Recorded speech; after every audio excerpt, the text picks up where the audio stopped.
boys and girls. I am Nassoma. Auntie Nassoma, as the children call me. And today, I am about to take you all to Storyland. Now, today I'm going to tell you all two stories.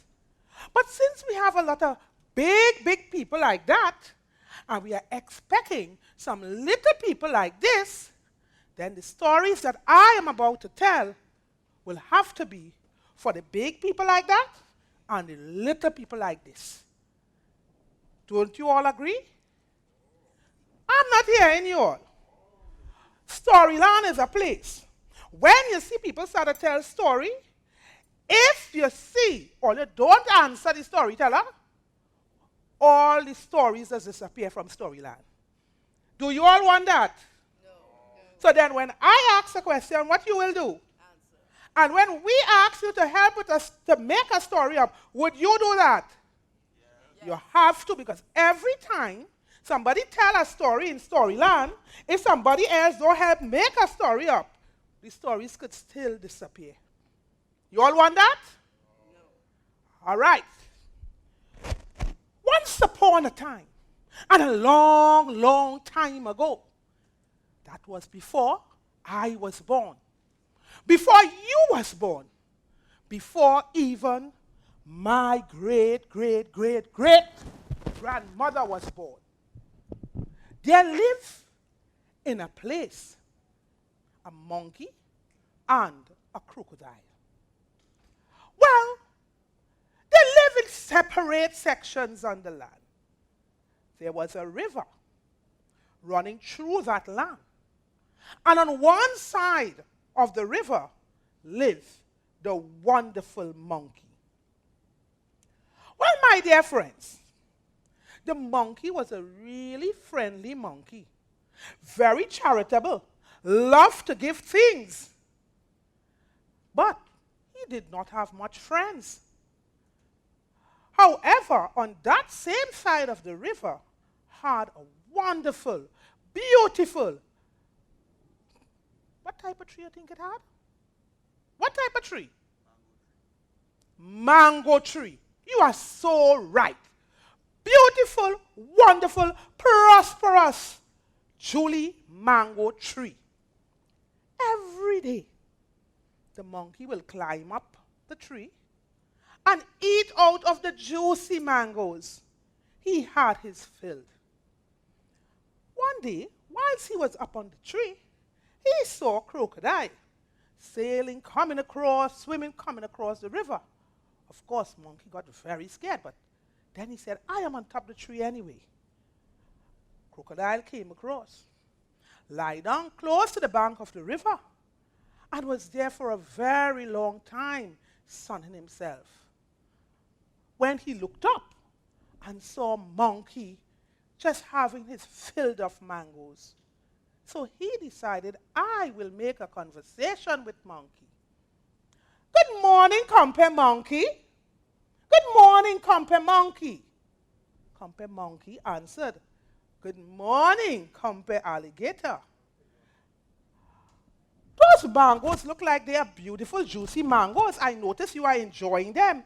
Oh, yes, compare alligator. It's compare crocodile. It's really a beautiful mango, and I'm enjoying it. And every day I have my fill, and I even take for my family and anybody who wants. Monkey, of course, the chatterbox that he was, went on and on about these luscious Julie mangoes. And so himself and crocodile got into a conversation that lasted for quite a long time until monkey decided, I am going to give crocodile some of these mangoes to taste. Crocodile, when he tasted the mangoes, he closed his eyes and he smacked his lips and he wanted more and more. After he had his fill, he swam across the river back to his family. And the next morning, hurriedly, he came back, started to chat with monkey again, and he got more mangoes. Gradually, every day, he will just swim leisurely across the river, get his fill of mangoes, and swim back across. But every day he became more and more friends with Monkey. What do you think that they all spoke about? Tell me. Rubbish coming down the river. Yes, what do you think they talk about? The mangoes. What do you think they spoke about? What do you think? I was wondering whether the monkey is genuine in this conversation. He wanted to eat the monkey. We don't know, but what we do know is that they were good friends and they was talking. So what do you think they spoke about? Family was one of the main things that they spoke about. And of course, Monkey complained bitterly about the garbage that was coming down the river. Because he said that he was a bit environmental friendly. You know? However, they spoke, and Crocodile never had a friend like Monkey. And every day he got his lovely mangoes. He could not contain himself. So one day he decided, I am going to tell my wife about Compare Monkey and these beautiful mangoes. And of course, he went and he told his wife. And his wife said, I need some of those mangoes also. So the next morning, he sailed across the river and he asked Compare Monkey, can I get some of those mangoes for my family? Of course, the good friend that he was, he said, of course. And he gave him a good bit to carry home. And the next day, and the next day, and his wife just got greedier and greedier. And all of a sudden, she started becoming very jealous of Monkey and her husband's relationship. And she started wondering, how on earth can I break up this relationship? He's spending too much time with Monkey. And Monkey is just he probably eating more mangoes than we are anyway. So, the next evening, when her husband came home, she said to him, very, very weak, she was lying on her bed. Oh, husband, I felt so ill when you left this morning. I had to go to the doctor. And the doctor told me that the only thing in the world that can heal me is the heart of a monkey made in soup. Of course, this hurt her husband. He wanted to know how on earth he's going to help his wife to survive. What will happen to his children?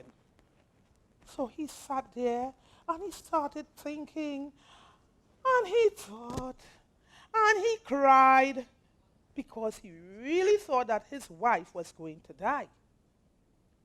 Soon after, his wife said to him, why are you crying? Your good friend Monkey surely wouldn't mind giving up his heart to ensure that your wife remain alive. Of course, Crocodile, none the wiser, said, oh, that's a great idea. I will ask him tomorrow. The next day, Crocodile sailed down the river and saw Monkey and was crying and said to Monkey, Monkey, my wife is ill.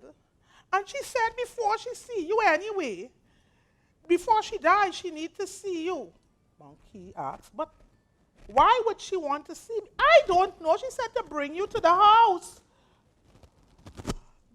Monkey said, do you want some mangoes also to carry for her? Monkey, of course, really thought that he was being the best of friend with the family now. So he picked a big crocodile's bag of mangoes and he put it on his back, jumped onto Crocodile's back, and they started sailing down the river.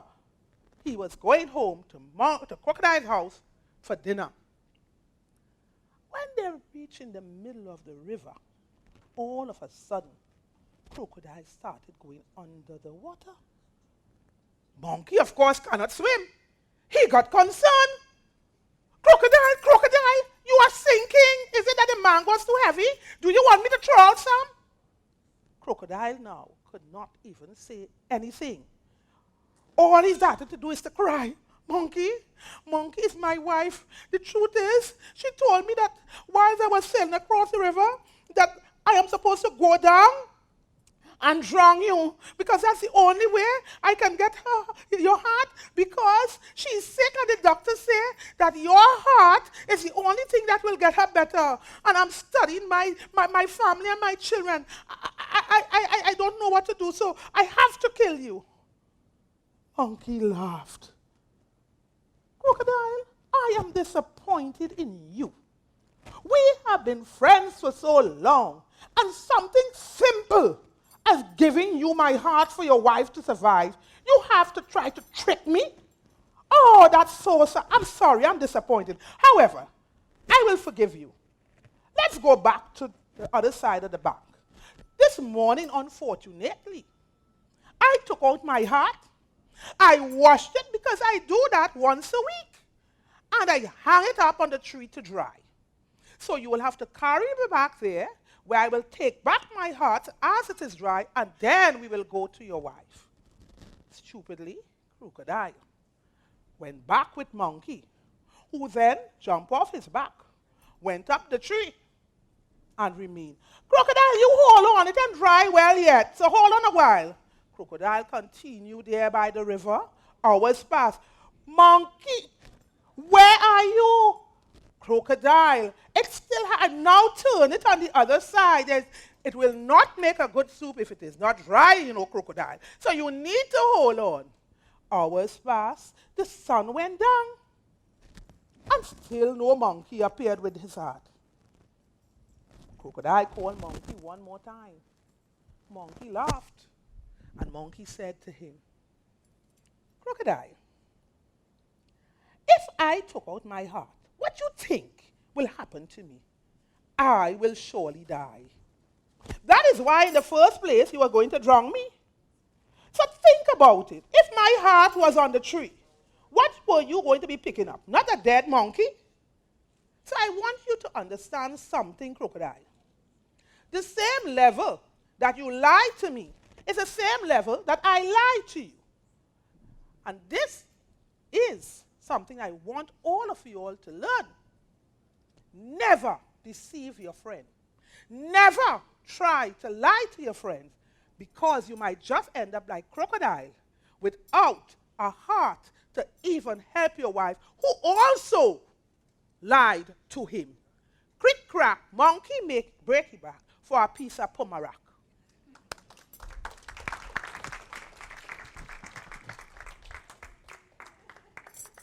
What you all learn from that story? Huh? To be? To be truthful to your friends. What again? Anything else? To be honest. Yeah? And maybe if Crocodile had told Monkey the truth in the first place, Monkey might have been able to tell him, you know, your wife trying to trick you. She trying to eat me? And they might have still be friends to today. But up to today, Monkey and Crocodile are not friends because of that. They are no longer friends. But this story that I'm about to tell you, this one is a true story. And all of you all need to listen to it, because it is a serious story about proper values. Now, once upon a time, there was a little cockrico who decided to explore the world. So he flew from one village into another village, into another village. Finally, he got a bit tired and needed some water to drink.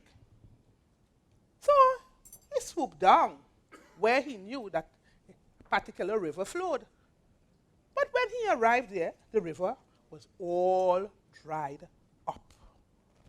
So then, he said, I will fly to the other village where there is a spring.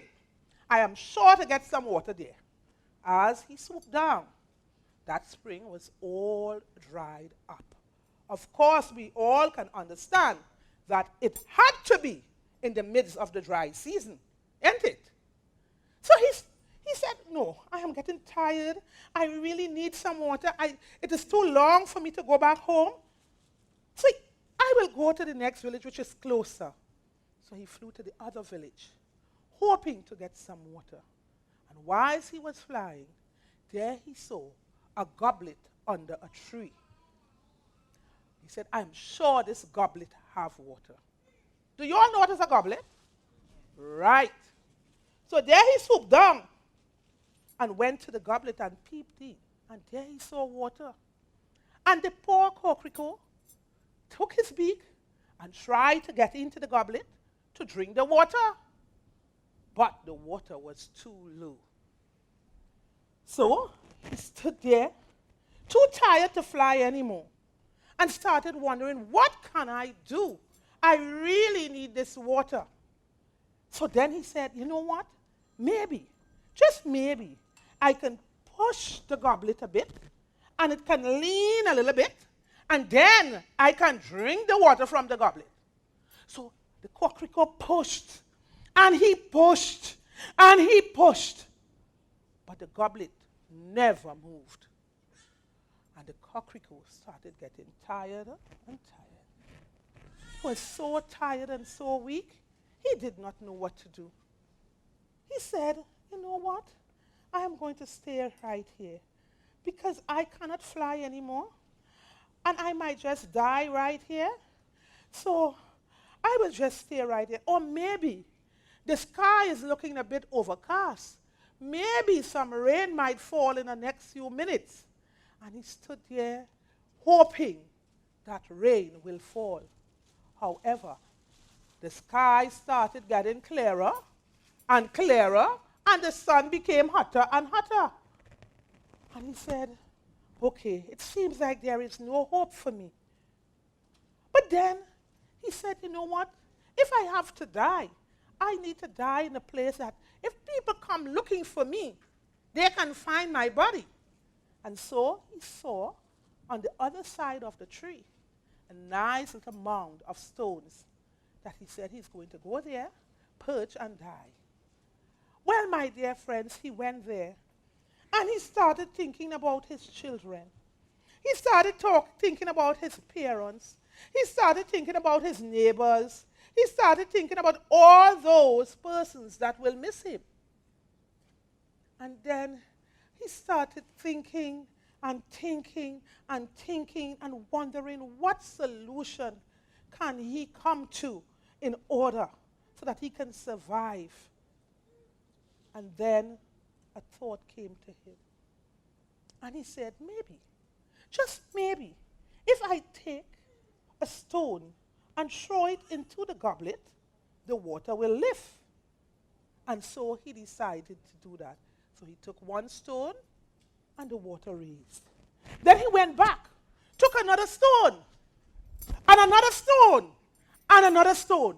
And suddenly his beak reached the water in the goblet so that he had his fill. He stood up and he felt proud of himself. And he told me to tell you all this. Hard work always pay. And when you think you have a problem, if you think hard enough, you are sure to come to a solution. Crick crack. Monkey, break your back for a piece of pomegranate.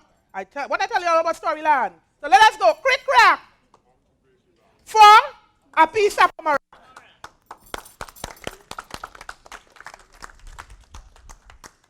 So I want to thank all of you all for being a good listening audience. And I know now there's a beautiful part of this whole event that I think that Marina, is it? Do I continue by giving them it, or a little bit more? One more. Oh, one more. Deborah, you should be coming up here to do a story, not me. Okay. Let me see.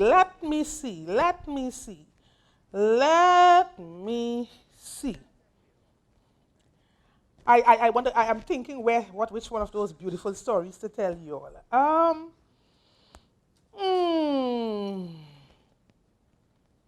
Right.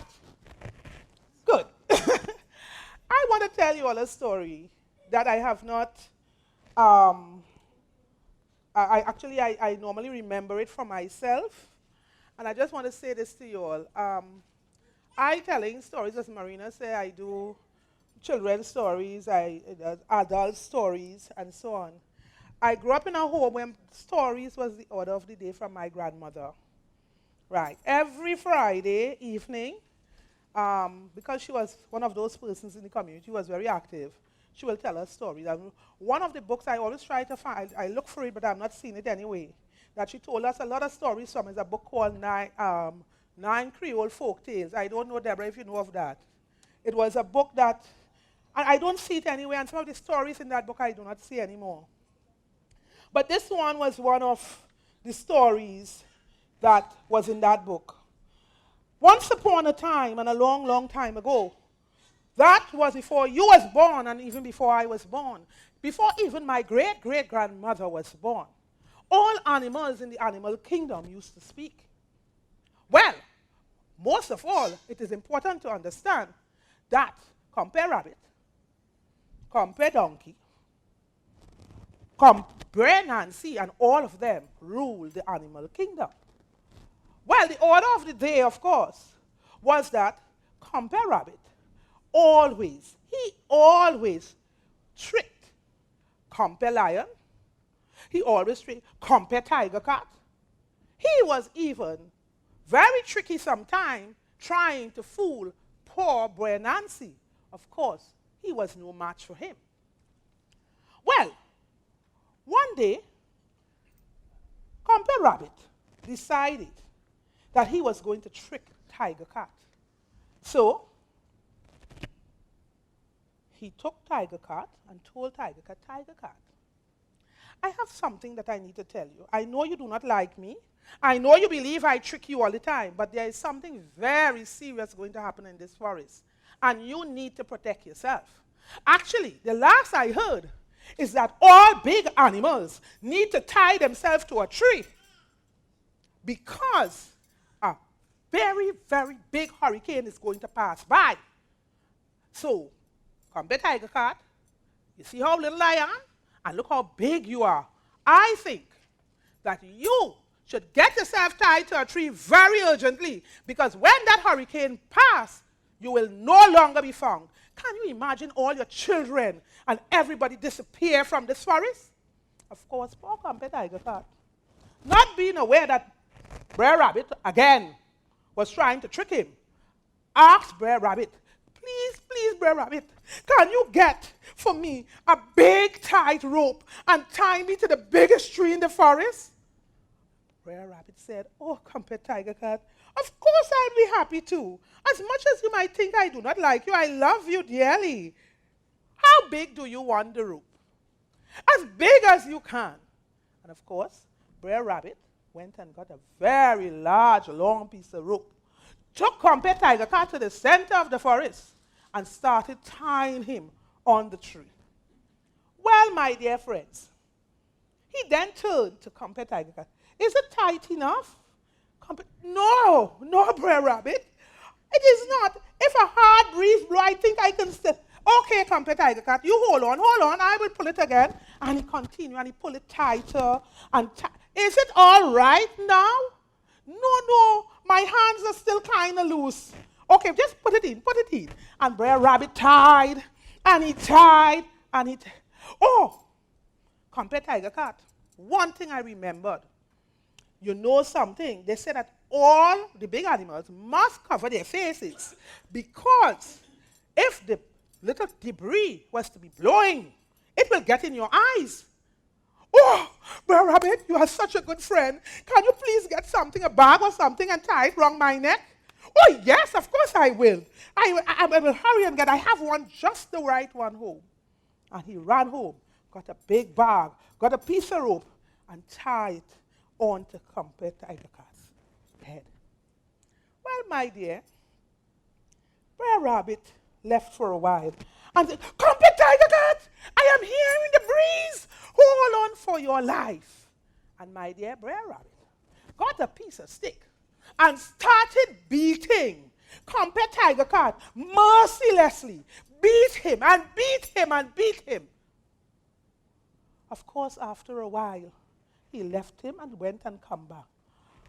Oh, compare tiger cat, look at you. The hurricane really did do a number on you. Come, take off your hat. when he did take off the bag and his hat off his head, and he saw it, he thanked Brer Rabbit so much for saving his life from that awful hurricane. Crick crack, monkey break it back for a piece of pomerac.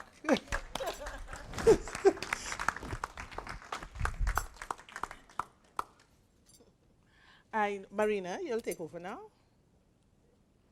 Give her another round of applause.